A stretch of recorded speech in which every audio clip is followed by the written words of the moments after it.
Hello, my name is Brian Dooley. I'm an actor and director, dramaturge, instructor in the theater, and have been around for the last 40 some odd years. Hi, my name is Catherine Turnbull, and I am a translator from French into English, an actor and a writer.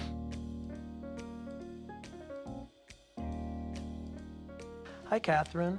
Hey, Brian. How are you? Well, how interesting to do this today. I know.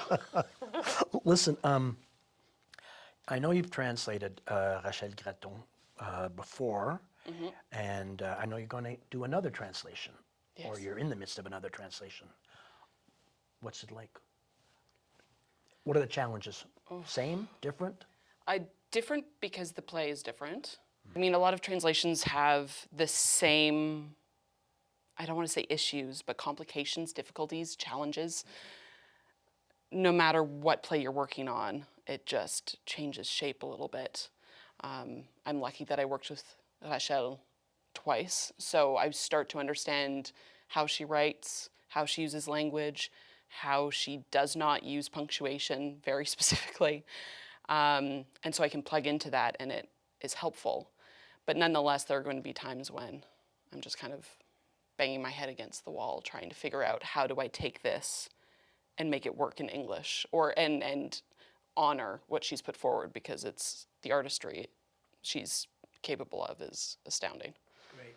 And so it's interesting because that's a new set of challenges you're going to face as you described it. Now, when you were doing the night from the 4th to the 5th, and you were doing it presumably the translation was happening in the midst of the pandemic. Yes. Did that offer a variety of challenges? Yes, is the short answer. What's the long answer? The long answer is, well, because it was the pandemic, we were all terrified because it happened relatively early into the pandemic, when Lynn said she wanted to create a digital reading of this play. But then how do you navigate meeting up with one another when you're not supposed to leave your house? There are a lot of complications. Just health-wise, we didn't know what was going on, so there's a lot of fear, a lot of uncertainty. What kind of life will it have when it's an online digital reading as opposed to something in a room or a production over a certain amount of time? But I'm happy to say that what Lynn was able to create, what Talisman was able to create with this digital reading, it has exploded. It's gone all over the world and won awards at different film festivals because of that format that was kind of forced upon us with the pandemic. She turned the corner of her street to go home. There was a man dressed in black. Actually, she's not sure. She has no memory. She can recall her whole life except that night. But let's just say he was all in black. They're always in black. He had a knife. He had a crowbar to steal cars. He was a car thief. She caught him in the act. He defended himself. He was scared. It was an accident. Did you find that the development aspect of the translation different in terms? I know you've explained it. It's the issues with the pandemic, but temporarily, did it slow it down? How did it affect it that way? Yes, I think with the pandemic, it did slow things down a little bit. Largely just because meeting up with Alexis Diamond, who was my translation dramaturge on the project, became more complicated, again, because of bubbles and how do you meet. So we met in the park a few times, for example, which is a lovely environment to work in, but difficult if pages start flying, because I'm sure you've seen the setup for translation. You have the French text, you have your translation, you have your notes. I just end up taking a whole table of space. No, no, absolutely. And the thing is, when you're doing a translation workshop, right? So what do you look for in the room with the actors and the text itself, and you're interacting with that and also the originator? How does that all work for you? Well, you want to have actors in the room who ideally have worked on translations before, because it's a very particular thing, and you want really good readers, because it might not matter in your day-to-day if a word is skipped here, if a word is changed there, and versus or, for example. But it really matters in translation because usually it's just me sitting in a room doing the work. And I can say it out loud, I can read things aloud, and I often do. But it's something else to be able to sit and read the words and hear them coming at me with the different voices, the different inflections, the acting. But if someone says something that isn't on the page, that complicates it because I don't know if it didn't work because what I've done didn't work or because it's been changed. So yeah, you need really top-notch readers. And then on top of that, I think it's slightly more critical being in the room with a translation. I've been really lucky having people like you, Kathleen Stavert, lots of other actors who are fully bilingual, French and English. And so we can all sit down together and understand the nuances of language in both languages. And so it's, oh, well, that's a little awkward to say, isn't it? That doesn't quite work. Well, what is it in the French? Let's just take a look. Oh, that's why. What if we try this? And in that environment, it becomes, it's a collaboration, and the actors are essential in that stage of things. Because also, I'm only one person with one person's experience. With Night from the 4th to the 5th, we had 5 actors. And over the course of, 3 or 4 different workshops and rehearsal processes, more than just the 5 actors. So all of a sudden, I'm able to learn from all of these people's experiences and people who've been doing it, who've been acting, who've been reading a lot longer than I've been alive. So in some cases, I wasn't thinking of you necessarily. But to be able to just take all of that in it's a beautiful thing. Yeah, like listening to 5 different oboists on a piece, basically. There you go. There were already lots of activities planned for her. Exams. Blood tests. Shots. Like the one for recently contracted HIV. X-rays. Hospital gown runway. Luxury stretcher. Emergency room martini. The girl started singing again on her stretcher. A song like this one. It was to pass the time, while the blood flowed into the big vials. Emergency room juice. What made The Night from the 4th to the 5th a good translation? Presuming you think it's a good translation. Yeah, no, that's always a really interesting question because I just thought it was a good script, right? So I'm at a certain point, I'm going to have to forget that it's a translation. Yeah. I'm going to work on it as if this is an original English or Anglo text. And, yes, of course I'm perhaps sensitive because I understand the cultural nuances and the linguistic nuances that happen en français, en québécois, and how do they translate it? How do those particular things translate idiom-wise, colloquialisms, what have you? And I found it very easy. It wasn't burdensome. It wasn't like I had to kind of get what is the right end for that. I'm looking for a Robertson end or a Phillips end on that screwdriver. It's not that. It's actually slotted in, so to speak, very simply and quite effortlessly, I thought.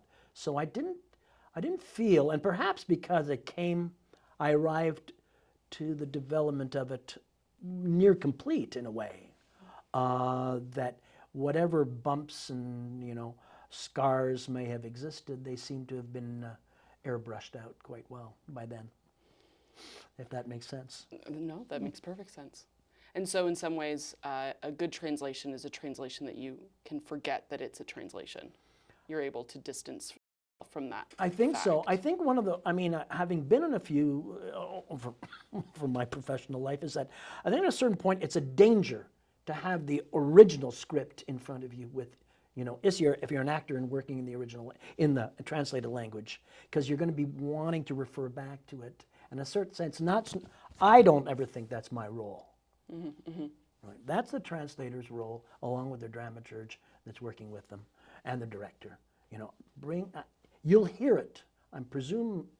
I'll always presume that the author, the translator, I should say, will hear it. Well, let's hear it's clunky, grammatically off. Is the comma in the right position? Does it even need a comma? Whatever, all those little kind of grammatical points, I can't worry about. I just have to make it sure it sits properly in the tongue, on my tongue, and let her rip.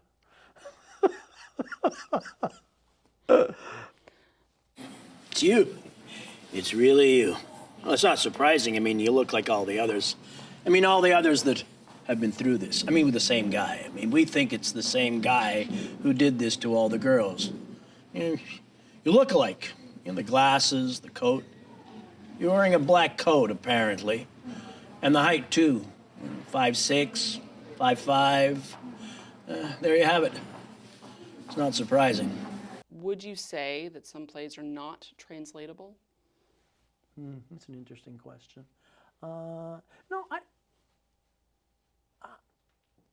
I think that the only ones that would offer the greatest challenge, whereas the cultural nuance from the original is untranslatable, is very difficult for, and I can't even think of an example. I think most things should be, with, due diligence and, and hard work and, study, should be translatable. I hope that everything should be translatable. It increases our sensitivity to various cultures, and I think so. I don't think that, my initial response is that, no, I don't think there are plays, I haven't run across plays that are untranslatable, unless they're, the tricky thing is always a geographic, in terms of the content of the play, is how does the content of the play work? And how much liberty does the translator take with, altering the content, sometimes in terms of place settings, particularly place settings, normally, because that's a tough one, because in terms of, the leap of faith that the audience takes. Yeah, oh, definitely. And the difference between a translation versus an adaptation. Yeah. Which, we talked about a lot in that. We actually made a note for the night from the 4th to the 5th in the final script, where Rachel Graton, the author, gave her permission for productions in English to potentially change certain markers. I mean, there's one scene where the young woman, our main character, is just walking through the streets of Montreal, Right. and naming off the streets. This is my route. This is where I go, which is great if you're in Montreal. You're like, oh yeah, I can follow along. But of course, if you're in New York or Saskatoon or London, Dubai, wherever, you won't know that. And maybe it doesn't matter, but maybe productions want to make it a little more specific. Yeah, no, fair enough. I believe that those are the challenges, that then you start to flirt. Is it a flirtation with adaptation? But if the author, if the originating author gives you permission, then by all means, give it a universality, if you will. The girl crosses the street when she feels she's being followed. Even in the daytime. But even if there was someone else I knew on the terrace, maybe I would have stayed on my side of the street and watched them from afar, just to do what I wanted. When I wanted. She tells herself, I used to love walking a long way at night all alone. After passing the terraces on Mount Royal, I'd head back west on Saint Laurent. I'd head up north. Sometimes I'd bum a cigarette. Often. I wasn't a smoker. I'd smoke bummed cigarettes. I wouldn't talk. It's always an interesting, that first step when you get in the room with the translator, and often the translator and the originating author isn't there. And so you have the translator, sometimes the director, and the actors in the room. What's the first thing you're going to look for?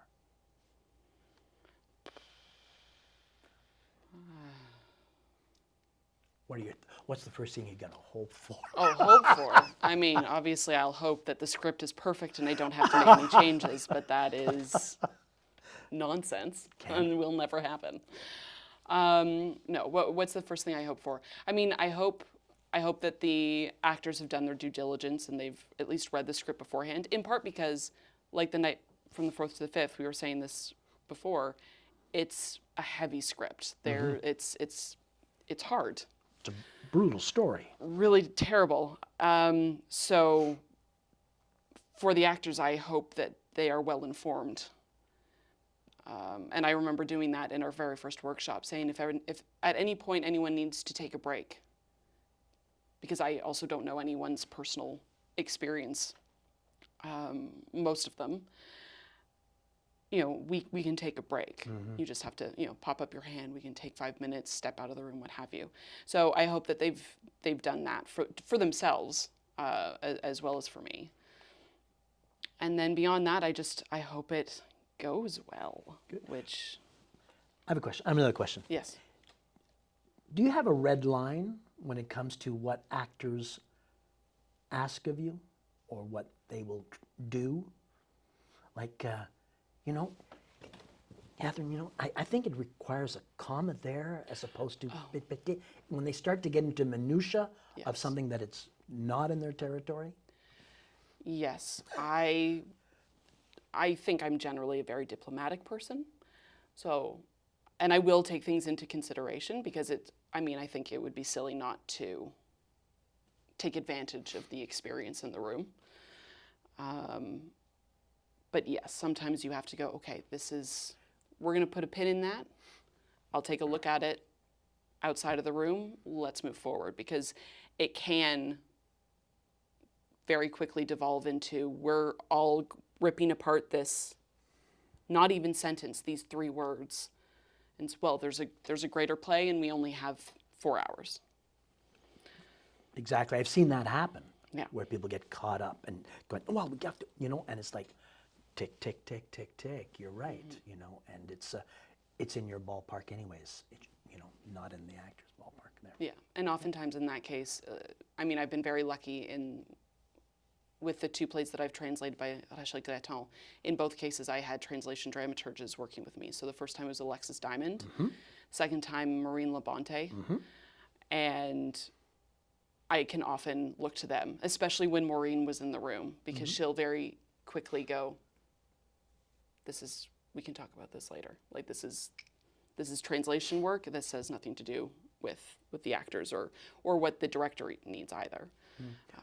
When you approach it, because I've read a lot of fiction in translation as well. So that's a literary work on the page, and then so you have that stage, and then you're going to theatrical translation where it's going to be interpreted by an actor and director and an entire team. Do you start immediately from that perspective, or do you actually start from a literate translation? That's my own query. It's a good query. I like that query. I guess it's a little bit of both. I'm always aware of the fact that it's a play and it will be put on. So I might be sitting at my computer translating things as we go. Well, how would I say this? Da, da, da, da, da. But inevitably I have to stand up, walk around my apartment, and say the lines out loud, and then ideally get into a room with actors who have been properly cast, so it's not just me muttering to myself. Because it's a totally different thing. There are things that we will accept in written English that we won't accept hearing. It doesn't, we say we'll write that a lot. Well, we don't say it though. And I'm trying to think of a good example, and of course now I can't. But anyway, so there are things you can get away with in literature that were we to sit down and actually have that conversation, everyone would go, well, that's not how you talk to one another. Right. Which is another great thing about like what Talisman is able to bring to actors, to translators, to theater productions, being able to get us all together in a room. And whether it's a reading or it ends up being, hopefully a very successful long-running production, like their production of Wildfire recently, you get to hear it. You get to find out what works on the page, what doesn't work out loud, what works in French, what doesn't work in English. Because try as you might, they are totally different cultures and languages. I mean, everything is different. Except for, us being humans. That's it. I don't know why I added that Your last turn. part. Your turn. You can ask me a question if you want. Okay. If you want. How do you know how many translations you've worked on? Oh my God. I probably have to say dozens, over the years. Have they all been French to English or English to French, or a myriad of languages? I keep hitting this. No, mostly, they were always contained to this. I worked, tangentially with other languages like Arabic, but not me personally, but having worked with writers who are Arab speakers or Arabic writers who translated their stuff into English. I'd go and see it. I remember I have a very good friend of mine who's, a Palestinian. She had written this play, a one-woman show, and I saw it in English because I wanted to understand the story. And then I said to her, I said, I'm going to come and see it in Arabic. She said, no, but you don't do that. I said, oh, no, I have to. And I did, and it was completely different experience. Now, I knew the basic structure of the story, the plot of the story, but it became so much more powerful when I heard it in its unfiltered language from her, right? She wasn't translating in her head, as the creator of the piece. I remember that very well. But that was an exception, So yeah, but I would say so. Yeah, quite a few. Quite a few. I'm not going to go into any details. And how many times have you worked with Lynn? With Lynn? Yeah. Just that once. Oh. Just that once. But I think I have great respect for her as a colleague, and we've become I think we've become good friends as a result of that. I also think it's I think what Talisman represents and what it's managed to do, even though I wasn't here for, many of those 20 years, you can sense that what it's trying to do and what it, I think, succeeds in doing is sensitizing a community, both culturally and linguistically, towards each other. A community that has had, for many, many years, the moniker of Two Solitudes has been part of it.